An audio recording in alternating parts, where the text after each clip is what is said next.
ধর্মের বিষয়টা সম্পূর্ণ আলাদা, সেটা তার মনের ব্যাপার। ধর্মটা তার নিজের, আর চলচ্চিত্রে অভিনয় করানোটা এটা আমার ব্যক্তিগত বা আমার পরিচালক যারা প্রডিউসার যারা কাজ করেন তাদের চরিত্রে এসে মিশে গিয়ে তখন যে চরিত্রটা রূপদান করে সেটাকে মনে হয় যে তারা ধর্মবিরোধী কাজ করছে। আসলে যে এটার বাইরে এই পর্দার আড়ালে যে তাদের একটা ধর্মপ্রাণ মন আছে, প্রাণ আছে, সেটা আসলে আমরা যারা ভিতরের মানুষ আছি তারাই জানি। বাইরের মানুষ এটাকে বুঝতে পারবে না বা বুঝতে চাইবেও না। বাংলাদেশে মনে হয় 18 কোটি মানুষ, তার মধ্যে হয়তো 400, 500, 1000, 2000 মানুষ আমরা চলচ্চিত্রে কাজ করি। আর চলচ্চিত্রটা সবসময় একটা গণ্ডির মধ্যে থাকে যেটা পাবলিক জানে না। পাবলিক আমরা এখানে ভিতরে কী করছি, এই যে এফডিসিতে দাঁড়িয়ে কথা বলছি, অথচ 1000 কোটি মানুষ চতুর্দিক দিয়ে ঘুরছে, ওরা কিন্তু ভিতরে আমাদের অবস্থানটাকে জানতে পারছে না। সুতরাং ওনারা পর্দায় আমাদের দেখে, নানান রূপে নানান চরিত্রে দেখে। আসলে আমাদের চরিত্র অনুযায়ী তাদেরকে সাজিয়ে তাদেরকে সেই চরিত্রটা ফোটাতে হয়। কিন্তু ধর্মের বিষয়টা সম্পূর্ণ আলাদা, সেটা তার মনের ব্যাপার। ধর্মটা তার নিজের, আর চলচ্চিত্রে অভিনয় করানোটা এটা আমার ব্যক্তিগত বা আমার পরিচালক যারা প্রডিউসার যারা কাজ করেন তাদের চরিত্রে এসে মিশে গিয়ে তখন যে চরিত্রটা রূপদান করে সেটাকে মনে হয় যে তারা ধর্মবিরোধী কাজ করছে।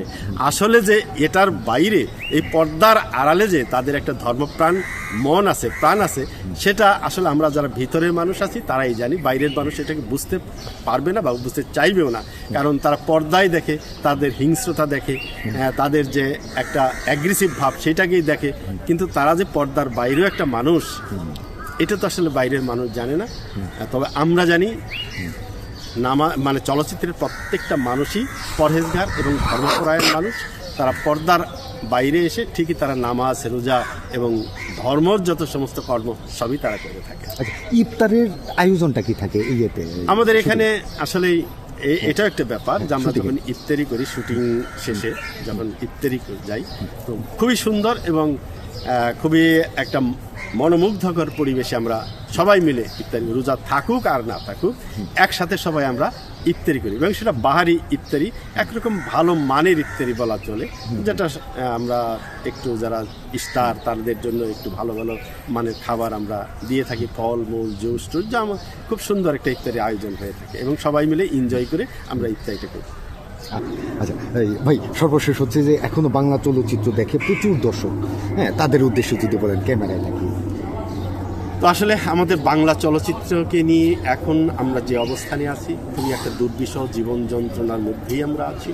বাংলা চলচ্চিত্র কেন যে এভাবে একদিন ধস নেমে গেল, এটা আমরা আসলে বুঝতে পারছি না। সব কিছুরই পরিবর্তন আছে, যুগে যুগেই পরিবর্তন হয়। আমরা একসময় যখন আমি এখানে 90-র দশকে এসেছি তখন দেখেছিলাম এই চলচ্চিত্রটা একটা স্বর্ণ মন্দিরের মতো, যে এখানে কাজ আর কাজ, এবং এত কাজ শেষ করতে পারতাম না। এক দিনে 4-5টা করে ছবির শুটিং করতাম, এডিটিং, ডাবিং করতাম। সেই সময়টা ছিল একটা স্বর্ণযুগ। কিন্তু কী থেকে কি হয়ে গেল, এই 20 সালের আগের থেকেই, 16 সালের পরের থেকে 20 সালের থেকেই যেমন চলচ্চিত্রে একটা বিশাল ধস নেমে এসেছে। এখানকার মানুষগুলো ক্ষুদ্রে মুখ টুবড়ে পড়ে আছে। তো আমি আল্লাহর কাছে এবং সৃষ্টিকর্তার কাছে কামনা করব আমাদের এই চলচ্চিত্রটাকে আবার যেন সুদিনে ফিরে নিয়ে আসে, আবার যেন মুখরিত হয়ে ওঠে এই এফডিসি। এই যে যেখানে দাঁড়িয়ে কথা বলছি, এখানেও 2 পার্টির শুটিং একত্রে হয়েছে, এরকম আমি দেখেছি বাগানটিতে। কিন্তু আজ সেই চলচ্চিত্রে এই এফডিসিতে কোনো শুটিং নেই।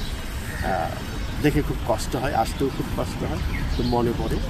তো আমি মনে করি আমাদের দর্শকরা যারা বাংলা চলচ্চিত্র দেখতেন, তারা আবার যেন বাংলা চলচ্চিত্র দেখে।